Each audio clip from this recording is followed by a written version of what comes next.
팀장급들은 힘들다는 얼굴 표정을 하면서 다니고 스트레스 많이 받았다라는 것을 많이 증명할수록 회사 생활 잘한다는 느낌을 받는 걸까요? 그 이유가 뭐예요? 그것은 바로, 그런데 어쨌든 조직 내에서 전문 역량 다 키워서 전문가 되는 게 아니고 관리 역량 다 배워서 관리자가 되는 거 아니죠.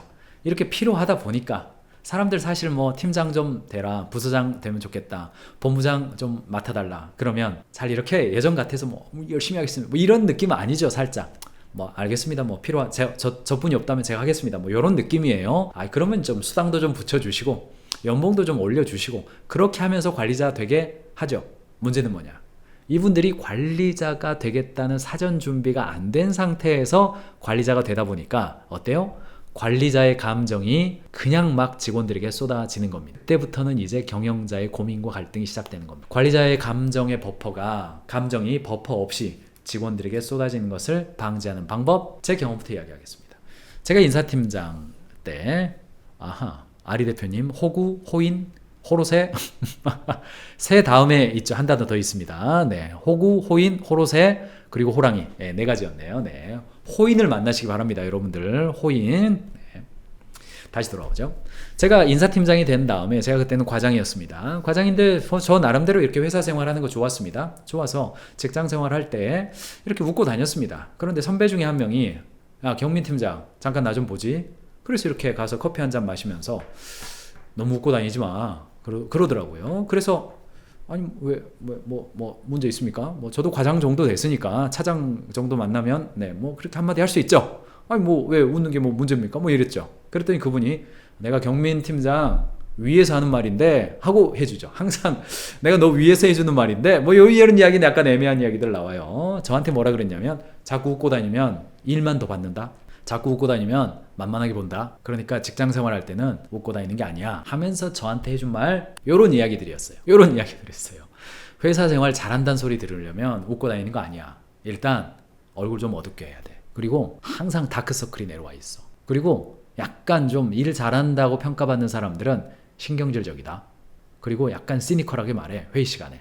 그리고 늘 바쁘다고 말. 그리고 늘 죽겠다고 이야기해. 그리고 회의 시간 직전에 바쁜 척해.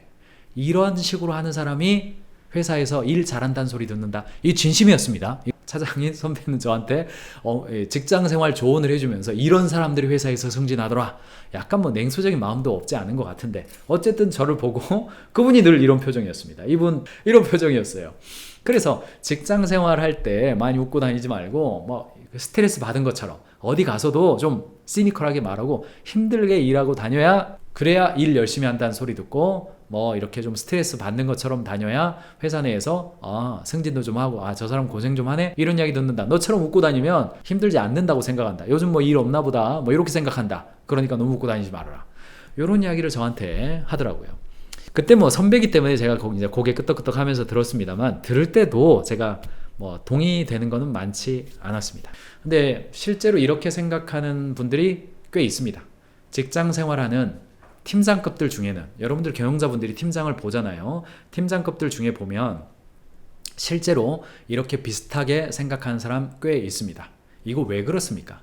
왜 팀장급들은 힘들다는 얼굴 표정을 하면서 다니고 스트레스 많이 받았다라는 것을 많이 증명할수록 회사 생활 잘한다는 느낌을 받는 걸까요? 그 이유가 뭐예요? 그것은 바로 평가적 조직 문화 때문에 그렇습니다. 우리 회사에, 우리 조직의 평가적 조직 문화란 어떤 거냐? 자, 연말이 되면 달성률, 도전성, 회사 기여율, 주로 이런 세 가지 기준으로 해서 목표값을 정하죠. 자, 그런데 직원 입장에서는 목표값이 올라가는 게 좋습니까? 내려가는 게 좋습니까? 그렇죠. 평가 기준인데 목표값이 올라가는 걸 좋아하는 팀장이 어디 있겠습니까? 그런 관리자가 어디 있겠습니까? 그래서 경영자를 만나서 가능한 목표값을 내리고 싶죠. 여러분들, 목표값 내릴 수 있는 제일 좋은 방법이 뭔지 아세요? 내가 하는 일이 얼마나 어려운 일인지에 대해서 증명하는 겁니다. 내가 하는 일이 얼마나 힘들고 어려운지에 대해서 경영자에게 증명하면 증명할수록 목표값이 낮아지죠. 아니 사장님, 지금 저는 호남 지역 담당인데요. 영남 지역은 지금 뭐 매출이 130% 올랐지만 호남 지역 전체 경기 상황을 제가 조사해 왔습니다. 호남 지역 인구 유출 조사해 왔습니다. 호남 지역의 자산 총액이 영남 지역 대비해서 얼마나 적은지 제가 조사해 왔습니다. 이거 한번 보십시오.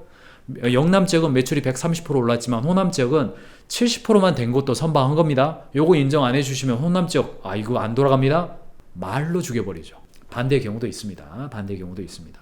여러 가지의 말을 해서 나를 잘 증명하면 마치 일 잘하는 사람으로 평가받기가 쉬운 구조를 가지고 있단 말이에요. 그래서 내가 하는 일이 제일 어렵다. 정인교 대표님 맞습니다. 내가 하는 일이 얼마나 어려운지에 대해서 증명을 잘하면 잘할수록 목표감 내려가고 달성률 높아지고 달성률 높아지니까 인정받고 이렇게 된단 말이죠. 회사 내에서 평가 중심형 조직 문화를 가지고 있는 경우에는 회사 내에서 도전적인 업무 안 나옵니다. 새로운 도전 안 나옵니다. 그리고 목표 달성에 대한 초과 달성 안 나와요. 왜 초과 달성합니까? 100% 되면 야 다음 달로 미뤄. 다음 달. 야 이번 달만 장사할 거야. 다음 달은 장사 아니야. 야 이번에 너무 높게 달성하면 다음번에 목표 너무 높게 와. 낮춰. 이런 일이 얼마나 많이 있습니까? 얼마나 많이 있습니까?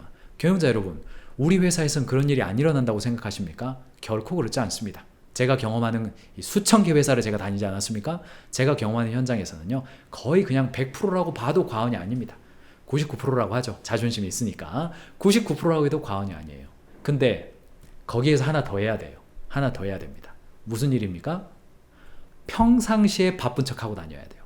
경영자가 포함된 회의에는 딱 들고 노트 들고 약간 막판에 회의 직전에 엄청 바쁜 척 하고 막 전화 어디 가서 막 복도에서 받는 척하고 회의장에 딱 들어와서는 세상에서 제일 힘든 일 하고 있는 사람처럼 얼굴 표정을 해야 됩니다.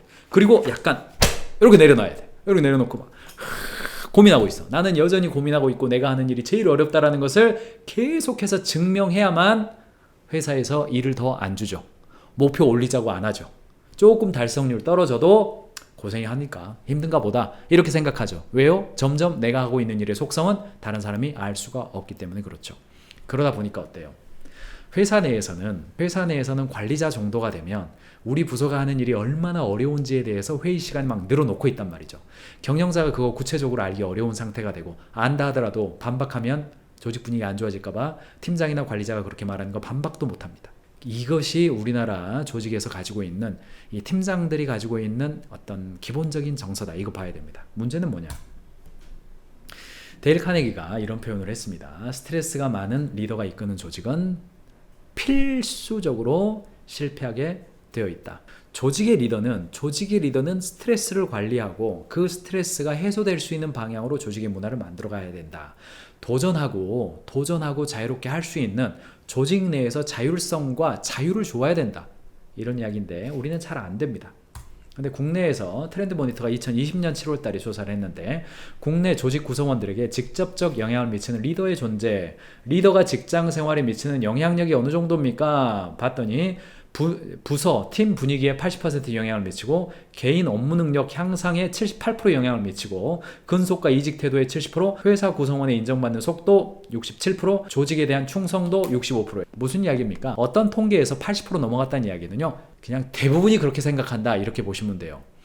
조직 구성원들이 팀 분위기나 개인 업무 능력이나 근속과 이직 태도에 미치는 영향 대부분 리더라는 겁니다. 그래서 우리나라에서 퇴사 요인 1순위가 리더 때문이에요.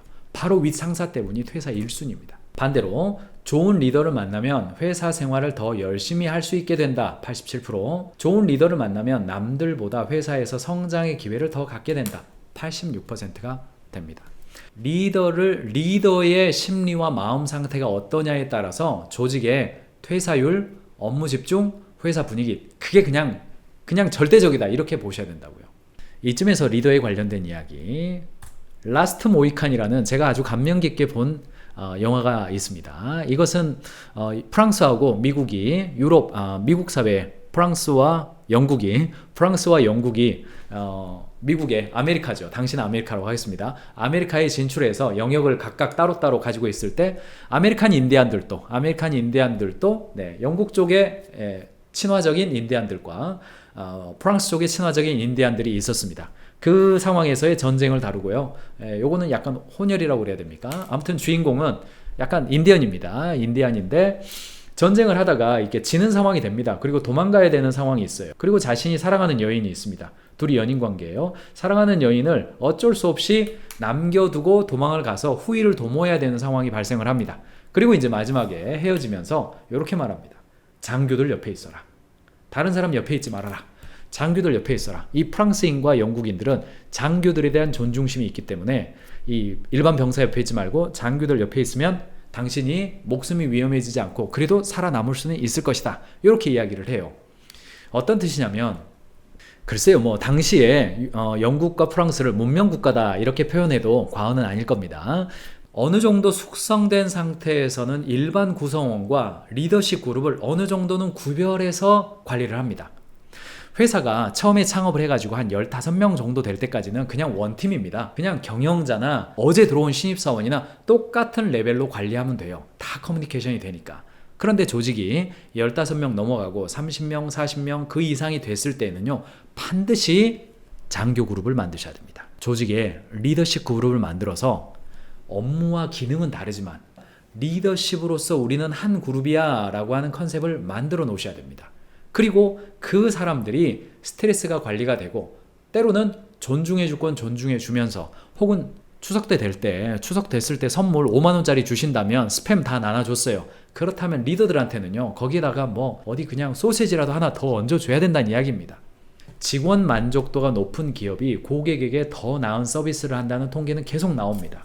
자, 여기 애플 스토어인데 이런 이야기는 티타임즈에서 잡아줘서 가져왔는데 무슨 이야기 제가 하고 싶은 거냐면 고객이나 주주보다 직원의 행복을 1순위로 생각하는 철학을 가진 직업들이 고객 만족도가 높게 나와요. 이거는요, 다른 통계에서도 비슷하게 나옵니다. 이게 무슨냐면 글래스도어라고, 이게 이제 직원 만족도다 이렇게 그냥 보시면 됩니다. 글래스도어 직원 만족도 점수와 소비자 만족도 지수는 같이 올라가더라 이런 이야기예요. 변동폭이 많이 나타나지만 같이 움직이더라. 사우스웨스트 항공, 구글, 마트 트레이더조, 힐튼 호텔, 웨그먼스 슈퍼마켓, 코스트코, 애플 이런 곳들이 글래스도어 평점이 높은 곳들이에요. 직원 만족도가 높은 거고 고객 만족도도 함께 높은 곳들입니다. 그것을 주목해 볼 때 티타임즈의 결론은 뭐냐면 고객 만족의 지름길은 직원 만족이에요. 고객 지향적인 조직을 만들겠다고 직원들을 몰아붙이는 것은 안 맞다. 요 이야기 하고 싶은 게 티타임즈 기사입니다. 고객 만족도와 직원 만족도는 동면의 양면처럼 함께 가야 되는 것이지 고객은 왕이고 우리는 신여니까 고객 중심으로 조직을 운영한다? 이거 아니라는 겁니다. 반대쪽에 두어서는 안 된다는 이야기예요.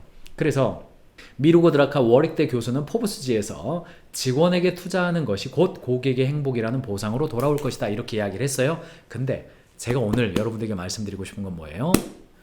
관리자의 감정적 버퍼가 직원들에게 직접적으로 가지 않기 위해서는 뭐예요? 관리자의 만족이 직원의 만족이라는 이야기입니다. 이런 연구는 별로 없어요. 그러니까 제 직관적으로 말씀드리는 겁니다. 제 경험적으로 말씀드리는 거예요. 우리 직원들을 행복하게 해주고 싶다 이런 생각이 있으시죠? 가인즈 경영하는 어떤 경영자가 우리 직원들 고생시키겠다, 우리 직원들 불행해도 괜찮다 이렇게 생각하는 경영자 한 명도 없습니다. 하는 어떤 그 스킬이 부족하거나 역량이 부족해서 좀 못하고 있을 뿐이지 의지와 방향과 목적이 우리 직원들 고생시키겠다 그런 사람 한 명도 제가 만나보지를 못했어요. 그런데 이렇게 생각하시는 분은 많지 않습니다. 우리 직원들 만족시키려면 우리 관리자들부터 만족시켜야 돼. 이렇게 생각하시는 분들은 많지 않아요. 그런데 제가 오늘 그 말씀 드리는 겁니다. 수많은 연구 결과가 고객 만족을 위해서는 직원들을 우선시해야 된다. 이것을 반대쪽에다 두면 안 된다. 이 연구는 아주 많아요. 제가 책 이야기도 잠깐 소개해드리겠습니다. 그런데 아직 연구가 많지 않고 책도 많이 안 나왔습니다만 관리자의 만족이 직원의 만족입니다. 예전에는 어떤 생각이 많았습니까? 관리자들이 권력을 부리고 관리자들끼리만 이익을 나눠 먹고 그러니까 관리자들을 경계해야 돼. 뭐 이런 이야기들이 과거에는 있어. 이거 옛날 패러다임입니다. 그리고 대기업들 이야기예요. 근데 중소기업에 있어서는 제일 고생하는 사람들이 관리자들입니다. 이 관리자들이 만족하고 직원들에게 서포트할 수 있도록 이게 반대로 가서는 안 되죠. 당연히 그렇습니다. 그 방향을 봐야 돼요. 자, 책 중에서요. 데이비드 버커스의 경영의 이동이라는 책이 있습니다. 2017년도에 나온 책이고요. 가인즈에서도 CEO 북클럽으로 다루었었습니다. 굉장히 좋은 책이고 굉장히 미래를 바라본 책이다 라고 이야기해서 저는 경영자에게 권장하는 도서이기도 합니다. 여기에는 당신의 직원들이 더 나은 성과를 내도록 돕기 위해서 뭘 바꿔야 될지 고민하고 있다면 뭘 더할지가 아니라 뭘 제거할지부터 살펴라. 이런 통찰을 주고 있어요. 책의 목차에서 여러 가지가 나옵니다. 13가지가 나오는데 참 혁신적인 제목들이 나오는데 오늘은 제가 요거요. 고객을 이 순위로 두어라. 이거 두 군데 사례만 가져왔어요. 자, 보세요. 웨그먼스 푸드마켓이라고 있습니다. 여기가 고객과 복지를 하는데, 여기를 보시면 이게 웨그먼스예요. 요렇게 되어 있습니다. 미국 가면 아마 월마트라든가 아울렛들 우리 많이 갈 텐데, 그게 아니라 이제 중산층 이상들이 좋아하는 마켓, 홀푸드 마켓과 웨그먼스, 굉장히 유명한 곳입니다. 굉장히 이렇게 인기 있는 곳이에요. 가격도 높고 객단가도 많습니다. 그런 곳들을 보면 보세요. 고객 응대 업무를 맡게 된 신입 직원들은 실무에 임하기 전에 최대 52시간의 기초훈련을 받아요. 출납계 직원들은 40시간의 기본훈련을 마쳐야 고객을 받을 수 있어요. 여러분, 이 52시간이 언제입니까? 일주일이 꼬박이에요. 2주일 꼬박입니다. 2주일. 그러니까 마트에 직원을 채용을 했는데 일주일 반, 꼬박 2주일 가까이나 되는 기간을 고객을 만나지 않고 직원 교육만 시켜요. 이 직원 교육이라는 게 빡센 그런 교육이 아닙니다. 팀워크입니다. 물건을 다루는 방식, 고객을 바라보는 방식, 선배들과 소통하는 방식, 이런 걸 시켜요. 자, 보세요. 치즈 부서 직원들은 파르메산이 어떻게 만들어지는지를 배우기 위해서 이탈리아로, 제빵 부서 직원들은 제빵 기술을 배우기 위해서 프랑스로 가요. 양성된 직원들은 고객이 기분 좋게 쇼핑을 마치는 데 필요한 모든 일을 자신의 권한으로 처리할 수가 있어요. 이렇게 직원들을 대우해줘요. 그러니까 만족한 직원들이 고객을 만났을 때 자부심 있는 얼굴 표정으로, 이거는요, 이 치즈는 말이에요, 제가 지금 이탈리아 가가지고 봤는데요, 요거 만들 때 요런 방식으로 만들어줘요, 요런 이야기를 하면서 고객을 만난다는 이야기입니다. 복지, 90일이 지난 상근 직원과 1년 이상 근무한 파트타임 직원들에게 건강보험과 생명보험을 제공한다. 미국은 이거 차등 있는 거 아시죠? 웨그먼스의 연간 이직률은 다른 슈퍼마켓의 절반 수준이고 단위 면적당 매출액은 경쟁사보다 50%를 더 높게 기록한다. 어때요? 맨날 더 싼 인건비로 더 싸게 파는 그런 구조가 아니라 직원들에게 최고의 것을 제공함으로써 고객들에게도 최고의 것을 제공하는 방향으로 가는 곳이라는 거죠. 스타벅스도 지금 우리가 너무나 익숙하게 알고 있습니다만, 스타벅스도 아주 초기부터 지금의 스타벅스가 되기까지 직원들을 최고의 복지와 교육을 해주는 것으로 매우 유명한 곳입니다. 고객의 기대 이상을 충족시키는 최고의 방법은 훌륭한 직원들을 채용해서 교육하는 것이라고 생각했습니다. 우리는 좋은 커피에 대해서 열정을 가진 직원들에게 투자했습니다. 이렇게 이야기하는 거죠. 사랑하는 경영자 여러분, 우리 회사의 직원들이 행복해지기 위해서는 최고의 관리자를 세우는 겁니다. 최고의 관리자를 영입하고 그런 사람들을 양성하고 그런 사람들이 조직 내에 중간중간에 꽉 자리를 잡고 있어야 직원들이 행복할 수가 있다. 이거 잊지 마시기 바랍니다. 그래도 관리자들이 감정의 버퍼 없이 직원들에게 쏟아낼 수가 있습니다. 그랬을 때 조직 전체의 스트레스 관리하는 거 3변의 법칙이라고 있습니다. 스트레스 관리의 3변의 법칙입니다. 시간을 바꾼다, 장소를 바꾼다, 사람을 바꾼다예요. 어떤 열받는, 굉장히 감정적으로 좀 힘든 그런 일을, 그런 어떤 정보를 접했을 때 바로 그 사람 불러서 그 자리에서 즉시 이야기하는 것이 아니라, 어떤 참 문제가 딱 생겼어요. 현장에서 막 컴플레인 생기고 막 이거 뭐 견적서 다시 내야 되고 뭐 다시 물건 내야 되고 백쉽 온다고 막 이런 일이 생겼어요. 그러면 그 담당자가 아니라 그 담당자의 리더나 그 옆에 있는 동료와 다른 장소에서 다른 시간대에 좀 대화하고 그 이야기는 다른 사람이 대신해 준다거나 이런 방법을 쓰는 게 3변의 법칙이거든요. 참고하시고, 오늘 제가 강조하고 싶은 것은 리더십 살롱입니다. 아까 제가 라스트 모이칸 이야기를 하면서 장교 옆에 있으세요 이런 이야기를 했는데, 리더십 살롱에 대해서는요, 제가 가인즈 캠퍼스에 강의가 올라가 있습니다. 좀 이따 보여드릴게요. 경영진을 키우기 위해서 리더십 차원에서 후보자를 선발하고 그들을 특별히 교육하고 집중 육성하는 겁니다. 정기적으로 만나서 인격적 교류와 리더십을 전수하는 시간이에요. 자, 대표적인 예가 G2의 크로톤빌입니다. C레벨 교육이죠. C레벨 하면 뭐 칩 오피서 이런 뜻이고 임원급이다 이렇게 생각하시면 됩니다. G2의 크로톤빌은요, 아주 오랫동안 인재 양성의 하나의 모델로 보였습니다. 여기입니다. 크로톤빌 연수원입니다. 이 방식으로 키웠는데 다 전부 다 연수원 만들어라 그런 의미가 아닙니다. 언더백 기업은 연수원 갖기도 어렵고 연수원 가서 교육하기도 쉽지 않아요. 외부 강사 부르기도 쉽지 않습니다. 그런데 이거는 가능하잖아요. 잘론 내추럴이라는 회사가 있습니다. 이 회사는 가인즈 경영한 지가 오래됐습니다. 이 회사가 전구 회사였습니다. 과거에 전구 팔던 회사였어요. 그런데 이 회사가 건강식품 파는 회사로 유통 제조로 이동하는 과정에서 어떻게 이 두 사업을 같이 하다가 한쪽 사업에 집중하기 시작했는데, 어떻게 리더를 양성했냐? 주말마다 주말마다 경영자가 뭐 스타필드도 가고 뭐 저기 더현대도 가고 뭐 저기 어딥니까 고향도 가고 뭐 여러 가지 했어요. 그렇게 하는데 주말 되면 경영자가 리더들 한 서너 명 정도 되거든요. 서너 명을 토요일 날 밥 사준다고 부르는 겁니다. 부르는 거예요. 그래서 뭐 한 달에 한두 번 정도씩 불러서 맛있는 거 사줘야죠. 맛있는 거 사주고 한 바퀴 도는 거예요. 그래서 자신이 생각하는 지식과 기술을 전수해 주는 겁니다. 토요일 날 부르기만 합니까? 아닙니다. 평일 날 저녁 때 우리 밥 먹으러 갑시다 해서 저 굉장히 최근에 오픈한 쇼핑몰 이런 데를 같이 데리고 가는 겁니다. 그래서 거기 가가지고 뭐 하는 겁니까? 리더들 간의 대화도 하고 가족들 이야기도 별도로 하고 대신 먹는 거는 맛있는 거 먹고 그리고 내가 건강식품 사업에 대해서 생각한 이유가 이거고 향후에 이 전망이 어떻게 되고 어떻게 준비하는 것이 이 사업에 우리가 성공할 수 있을지 아이고 우리 김 부장은 이런 거 좀 해주면 좋겠고 아이고 이런 거 좀 해주면 이런 대화를 별도로 하는 겁니다. 별도로 하는 겁니다. 그래서 경영자 여러분들이 리더를 만든다 그러면 리더 교육한다 이렇게 생각하지 마시고 리더십 살롱을 한다 이렇게 생각하시기 바랍니다. 그래서 경영자가 리더 소수를 만나서 별도의 공간에서 인격적인 교류를 하는 것이다. 이게 1번입니다. 너는 하냐? 뭐 이럴 수가 있겠죠. 놓치지 마셔야 될 게 뭐냐? 경영자가 리더들에 대해서 신경을 쓰고 그들이 행복하도록 돕는 것이 그 리더들이 실무자들에게 감정의 버퍼 없이 막 쏟아내는 것을 막는 최고의 방법이다. 이거 기억하시기 바랍니다. 자, 마지막 세션으로 넘어가겠습니다. 오늘의 벙커 특강의 마지막 세션은 경영자 이야기입니다.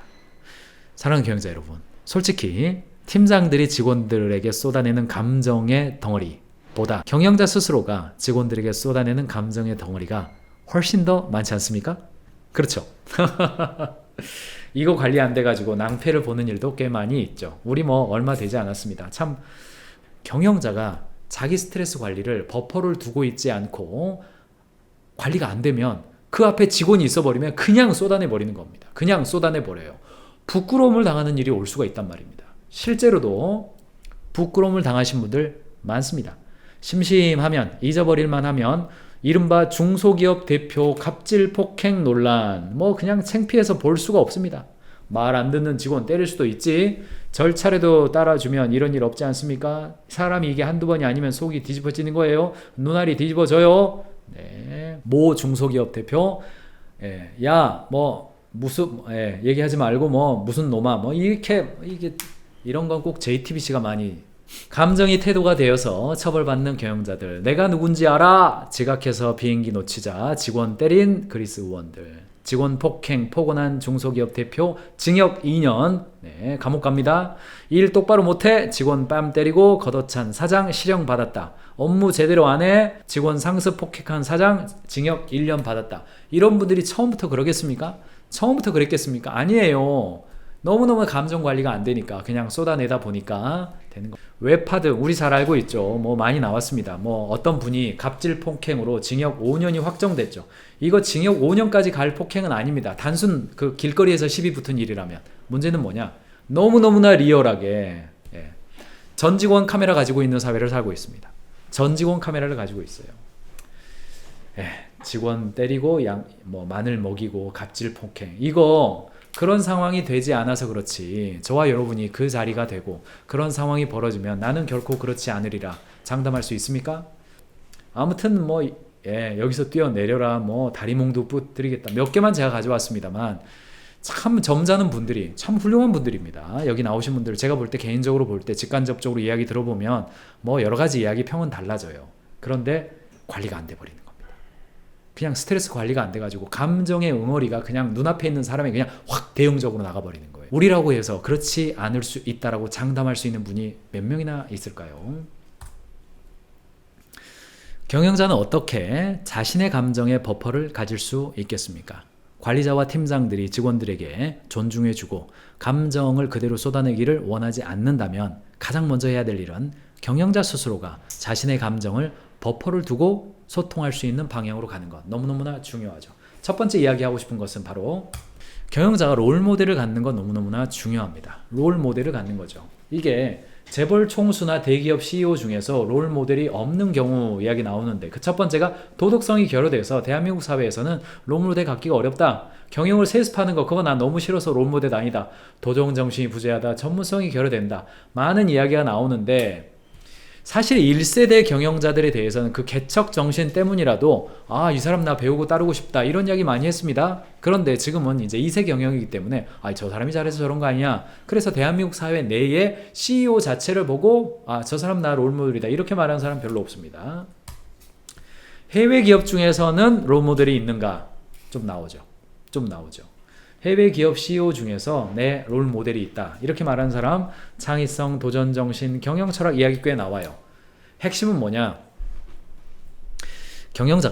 경영자가 뭔가 스트레스를 받고 어려운 상황에 처했을 때에 그 상황에 대해서 내가 대응적으로 하지 않을 수 있는 첫 번째 방법은 뭐냐면요, 내 마음속에 한 번 더 생각할 수 있는 롤모델이 있는가라는 겁니다.